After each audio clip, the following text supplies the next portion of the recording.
Chapter 29. False Shepherds. I have been shown that the false shepherds were drunk, but not with wine. They stagger, but not with strong drink. The truth of God is sealed up to them. They cannot read it. When they are interrogated as to what the seventh-day Sabbath is, whether or not it is the true Sabbath of the Bible, they lead the mind to fables. I saw that these prophets were like the foxes of the desert. They have not gone up into the gaps. They have not made up the hedge that the people of God may stand in the battle in the day of the Lord. When the minds of any get stirred up, and they begin to inquire of these false shepherds about the truth, they take the easiest and best manner to effect their object and quiet the minds of the inquiring ones, even changing their own position to do it.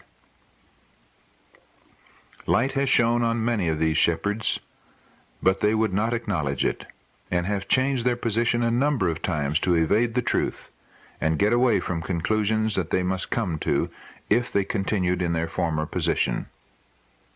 The power of truth tore up their foundation, but instead of yielding to it, they would get up another platform that they were not satisfied with themselves. I saw that many of these shepherds had denied the past teachings of God. They had denied and rejected the glorious truths which they once zealously advocated, and had covered themselves with mesmerism and all kinds of delusions. I saw that they were drunken with error, and were leading on their flock to death. Many of the opposers of God's truth devise mischief in their heads upon their beds, and, in the day they carry out their wicked devices, to put down the truth, and to get something new to interest the people and divert their minds from the precious, all-important truth. I saw that the priests who are leading on their flock to death are soon to be arrested in their dreadful career. The plagues of God are coming, but it will not be sufficient for the false shepherds to be tormented with one or two of these plagues.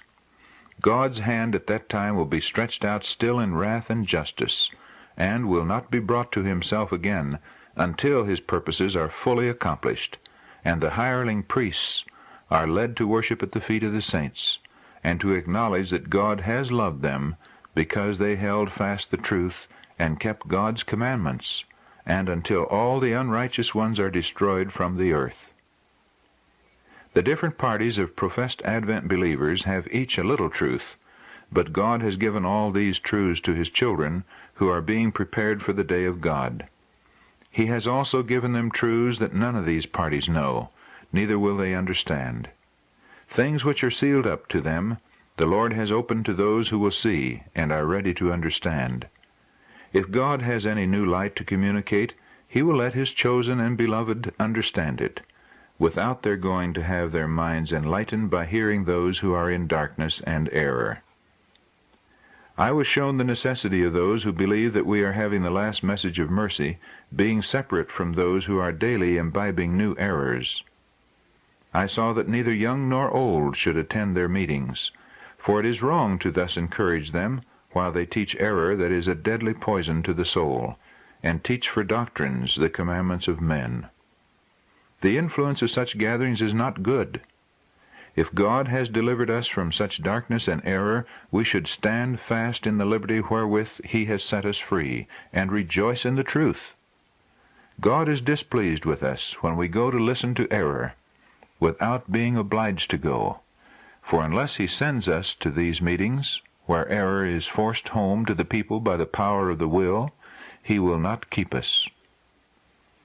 The angels cease their watchful care over us, and we are left to the buffetings of the enemy, to be darkened and weakened by him and the power of his evil angels, and the light around us becomes contaminated with darkness. I saw that we have no time to throw away in listening to fables. Our minds should not be thus diverted, but should be occupied with the present truth, and seeking wisdom that we may obtain a more thorough knowledge of our position, that with meekness we may be able to give a reason of our hope from the Scriptures. While false doctrines and dangerous errors are pressed upon the mind, it cannot be dwelling upon the truth, which is to fit and prepare the house of Israel to stand in the day of the Lord.